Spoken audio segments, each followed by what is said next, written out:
তো আমি এখন যেখানে আছি সেটা জায়গার নাম হলো কিসামা হেরিটেজ ভিলেজ, আর যেটা কোহিমা থেকে 12 কিলোমিটার দূরে। আর এই জায়গাটাতেই হর্নবিল ফেস্টিভ্যাল হয়, যেটা নাগাল্যান্ডের ফেমাস ফেস্টিভ্যাল। হর্নবিল ফেস্টিভ্যালটা এই জায়গাতেই হয়।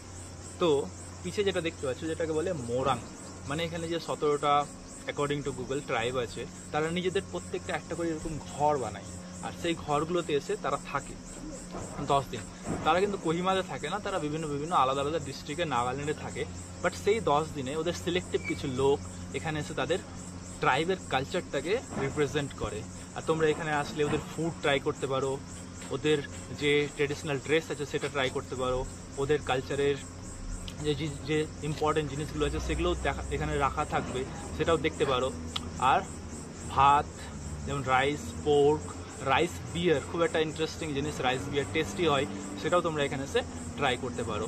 তো এই মোরাংগুলোতে তোমরা এখানে এসে রাত্রে, বিকালে, দুপুরে যখনই আসবে লোক পাবে, এখানে এসে ট্রাই করতে পারো ফুডগুলো, তাদের কালচারগুলো, ড্রেসগুলো, তাদের সাথে ফটো তুলতে পারো, ফটো ক্লিক করতে পারো। তো তোমাদেরকে সমস্ত মোরাংগুলো দেখাই, দেখো উপর থেকে দেখো অনেকগুলো মোরাং আছে। এখন তো কনস্ট্রাকশনের কাজ চলছে বলে দেখতে ভালো লাগছে না, বাট তখন খুব সুন্দর লাগবে দেখতে। দেখো মোরাং আছে, ওইদিকে মোরাং আছে। মোরাং বলতে ছোট ছোট উটের ঘরগুলো, ঠিক আছে। তো তোমরা একবার ডিসেম্বরে অবশ্যই নাগাল্যান্ড ভিজিট করো।